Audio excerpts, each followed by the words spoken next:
So today's video is a bit special because आज पहली बार मेरे वीडियो में मैंने अपनी मॉम को लेकर आया है and in today's episode we are going to discuss about her financial journey and her financial hiccups. कैसे उन्होंने she is actually housewife and as well as earning woman, she is a makeup artist. And by the way अगर आपको इनका Instagram account checkout करना है तो link आपको नीचे डिस्क्रिप्शन में मिल जाएगी. एंड मम्मी यार पैसा लगना by the way but she is a makeup artist and her name is Sheetal. And in today's episode we are going to discuss her financial journey. कैसे मेरी मॉम अपना पैसा मैनेज करती है, कैसे मेरी मॉम अपना पैसा इन्वेस्ट करती है. And also we are going to talk about some financial hiccups अगर उन्होंने किए रह गए अपनी फाइनेंशियल जर्नी में तो, and some random stuffs as well. So everything in this episode. Let's get started. Hey guys, my name is Pratik. I hope you are doing well. And मुझे तो आप लोग देखते ही रहते हो, आप जानते ही हो. बट आज मेरी मॉम को मैं लेके आया हूँ मेरे वीडियो में, सो वो अपने आप को इंट्रोड्यूस करेगी. हाय गाइस, मेरा नाम शीतल है. मैं एक मेकअप आर्टिस्ट हूँ. इंस्टाग्राम पे आप मेरा काम देख सकते हो. મારી ઇન્સ્ટાગ્રામની લિંક નાખી દેજે. હા, નહીં તો પૈસા નહીં મળશે. પાક્કું હા, નહીં નાખી દેજો, પૈસા આપી દેજો. હા, બેંક અકાઉન્ટ મોકલી દેજો. Okay. So as I told you, in this episode we are going to discuss her financial journey. कैसे मेरी मॉम पैसा कमाती है एंड कैसे मेरी मॉम पैसा इन्वेस्ट करती है एंड सेव करती है एंड कैसे खर्चे हैं and all those things. So first question I want to ask my mom is that मम्मी कितने साल से आप ये मेकअप आर्टिस्ट के करियर में हो एंड कितने सालों से आप ये जो पैसा कमाना है वो आपने स्टार्ट किया है? मैं 17-18 साल से मेकअप आर्टिस्ट की जर्नी में हूँ और मैंने मेकअप आर्टिस्ट की जर्नी जब से स्टार्ट की तब से मैंने कमाना स्टार्ट कर दिया है. सो 17-18 साल से आप कमाते हो. सो जब से आपने पैसा कमाना स्टार्ट किया है और जो भी आपके पास पैसे आते थे, इनकम आती थी, तो उसको आप कैसे मैनेज करते थे? आपकी जो ज़्यादातर इनकम है उसकी एप्लीकेशन कहाँ होती थी? मतलब घर खर्च में या फिर सेविंग्स में या फिर कोई और जगह पे कहाँ आपका पैसा सबसे ज़्यादा जाता था? पहले जो मैं कमाती थी उस पैसे को मैं मेरा जो काम था उसे ग्रो करने के लिए मैं ज़्यादा से ज़्यादा खर्च कर पाती थी. और अभी ये 4-5 सालों से मैं अपना 10-15% सेव भी कर पाती हूँ और मेरे जो काम को ग्रो करने के लिए मैं डाल सकती हूँ उसमें मैं डालती हूँ और थोड़ा बहुत पैसा घर खर्च में भी चला जाता है. ओके, सो आपने कहा कि आप सेविंग्स भी करते थे, राइट? सो जो सेविंग्स आप करते थे, जो पैसा मतलब जो 10-15% आपने कहा जो सेविंग्स में जाता था आपका, वो मतलब आप कहाँ इन्वेस्ट करते थे? वो सेविंग्स का पैसा कहाँ आपका पड़ा जाता था कि वो आपका पैसा ग्रो हो पाए? मैं वो पैसा पोस्ट में डालती थी, इंडियन पोस्ट में. मुझे वो ऑप्शन बेटर लगता था कि वहाँ पे अपना पैसा सेफ रहेगा, इसलिए मैं उसमें डालती थी. और थोड़ा बहुत सेविंग अकाउंट में पड़ा रहता था, उसमें से मैं थोड़ा बहुत सेविंग अकाउंट में पड़ा रहता था और थोड़ा बहुत फिक्स डिपॉजिट में डालती थी. तो मतलब पोस्ट में आप हर मंथ थोड़ा 4-5 हज़ार इन्वेस्ट करते थे? हर मंथ 4-5 हज़ार इन्वेस्ट करती हूँ. ओके. वो कितने 5-6 सालों का कुछ था ना, जब मुझे जहाँ तक याद है उन्होंने मुझे बताया 5 साल का था. 5 साल का था. ओके. सो जब आपने ये पोस्ट में आपको मतलब एजेंट के थ्रू आपने किसी एजेंट मैंने एजेंट के थ्रू खोला था क्योंकि मुझे कोई आइडिया ही नहीं था तभी. एंड डैड भी इसमें इन्वॉल्व थे, राइट? हाँ, डैड हम दोनों ने मिलके उसमें इन्वेस्ट किया था. जैसे मैंने और मेरे हस्बैंड ने वैसे दोनों मिलके हम लोग ने सोचा कि कुछ सेविंग करनी चाहिए. तो ये जो पैसा जब आप डाल रहे थे तो एजेंट को आपने जब कहा पूछा रहेगा कि ये जो पैसा जा रहा है 4-5 हज़ार जो भी महीने का जा रहा है 5 साल के लिए, तो 5 साल का कुछ एक अमाउंट बनता है, तो ये अमाउंट पे आपको पैसा कितना मिलेगा? वो आपको कुछ कहा था हमें तब एजेंट ने बोला था कि आपको शायद डबल मिल सकता है. पर जब 5 साल के बाद हमें जब पता चला तो हमें डबल तो नहीं हुआ, पर जैसे 6% या 7% इन्वेस्ट मिला. पर ठीक है, तभी हमें इतना आइडिया ही नहीं था कि हम एजेंट को भी बोले कि आपने पहले हमें ये बोला था, क्योंकि कुछ प्रूफ भी नहीं था कि हमें एजेंट ने ये बोला था कि आपका पैसा आपको डबल मिल सकता है. इसीलिए फिर कुछ कर भी नहीं सकते. पर हमें 6% रिटर्न मिला या 6.5% का रिटर्न मिला, ज़्यादा कुछ बेनिफिट नहीं हुआ. एंड जो 7.5 एंड तब मैंने रिटर्न एक्चुअली कैलकुलेट किया कि इतना पैसा जा रहा है मॉम का 5 साल में, मॉम डैड का, एंड उसके ऊपर उनको at the end of 5 years इतना अमाउंट आएगा.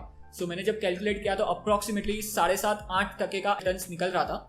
एंड मैंने अपनी मॉम को कहा कि ये जो 7.5-8% का रिटर्न है ये एक्चुअली रिस्क फ्री रिटर्न है. तो ये जो 7.5-8% आपको मिल रहे हैं दैट इज गुड ओनली, जहाँ पे ये पैसों पे आपको 0 रिस्क लेना पड़ रहा है.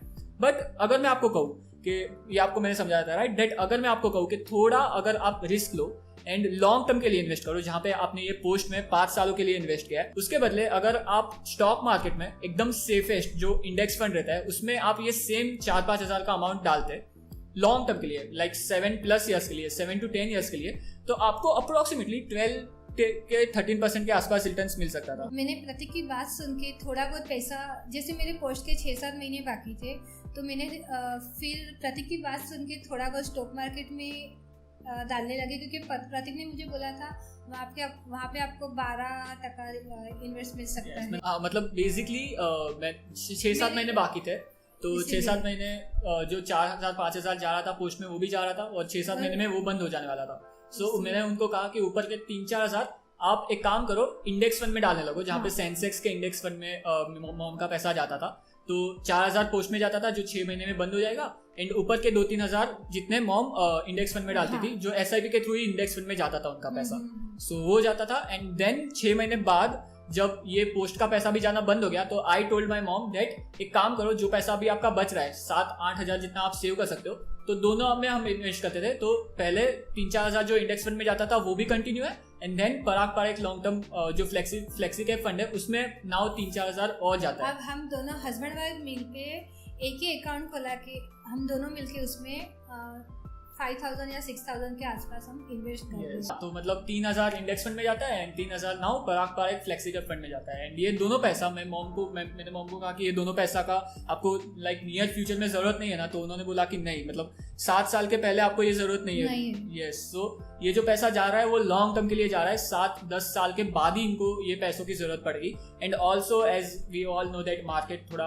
हाई लेवल पे चल रहा है, तो मैंने उनको कहा कि जो उनके पास एक साथ पैसा आया भी है, जो पोस्ट में पैसा डालते थे मॉम, तो वो जो पैसा आया भी है उनको मैंने कहा कि ये जो लाइक 3-3.5 लाख आया है उसको अपन एज ए इमरजेंसी फंड रखते हैं, कि वो पैसा अगर इमरजेंसी के फंड के रूप में रखते हैं कि कभी अगर इमरजेंसी आ जाती है तो वो पैसा हमारे पास हो जो हम तुरंत उसे एक्सेस कर पाए।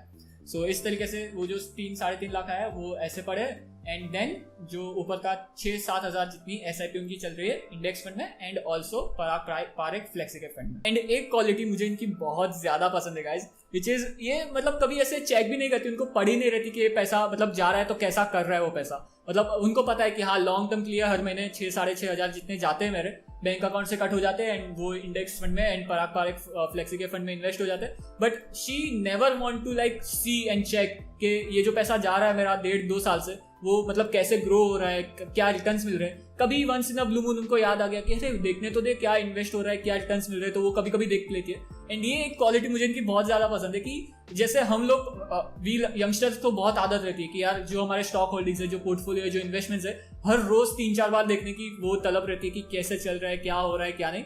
बट मेरी मॉम जो भी पैसा इन्वेस्ट हो रहा है कभी भी मतलब मुझे उनको याद दिलाना पड़ता है कि देखो मॉम ये जो आपने इन्वेस्ट किया है उनमें इतने रिटर्न्स मिल रहे हैं एज ऑफ नाउ, एंड इतने साल से आपके पैसे मतलब जा रहे हैं, इतना अमाउंट जमा हो गया, इतना इन्वेस्ट हो गया, और इस इन्वेस्टेड कैपिटल पे इतना आपको रिटर्न्स मिल रहा है। हाँ, वो क्योंकि मुझे फ्री में अपना एजेंट मिल गया है प्रतीक, इसलिए मैं चेक नहीं करती, और मैं नो टेंशन, प्रतीक है तो मुझे टेंशन नहीं है। एंड ऑल्सो जिस तरह से पोस्ट में मॉम एंड डैड दोनों साथ में इन्वेस्ट करते थे, वैसे ही राइट नाउ भी जो पैसा इन्वेस्ट हो रहा है एंड सेव हो रहा है उसमें भी मॉम एंड डैड दोनों ही साथ में इन्वेस्ट कर रहे हैं। तो ये जो इन्वेस्टमेंट हो रहा है ये सिर्फ मेरी मॉम का नहीं, डैड का भी रहा है। Dad actually as of now busy है तो उनको मैं वीडियो में नहीं ला पाया, बट मैं ट्राई करूंगा कभी उनको भी वीडियो में लाऊं। एंड अगर आपको चाहिए कि मैं अपने डैड के साथ भी वीडियो बनाऊं तो कमेंट सेक्शन में जरूर बता देना कि डैड के साथ भी वीडियो चाहिए, तो मैं वो उनको भी ट्राई करूंगा कि वो भी आ जाए एक बार वीडियो में।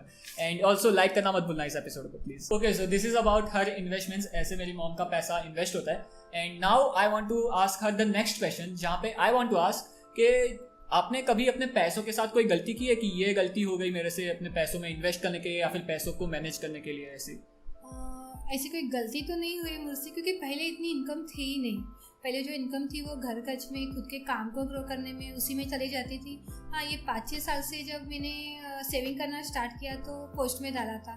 पोस्ट में इतना ये तो नहीं मिला, पर हाँ कोई ठीक है, कोई इतनी गलती तो नहीं की। हाँ, मतलब रिस्क भी नहीं था ना उसमें। रिस्क भी नहीं था, हाँ, पर या 10-15 साल पहले मैं अपनी सेविंग के मतलब महीने के 100 रुपीज़ भी अगर कहीं पे मैं सेव करती तो आज मेरे पास अच्छा खासा पैसा जमा हो जाता। तो मैं आपको एक ही सलाह देती हूँ कि आप भी अभी से अपना महीने का भले जो भी कमाते हो उसमें से 10% भी सेविंग कर पाओ तो बहुत अच्छा है।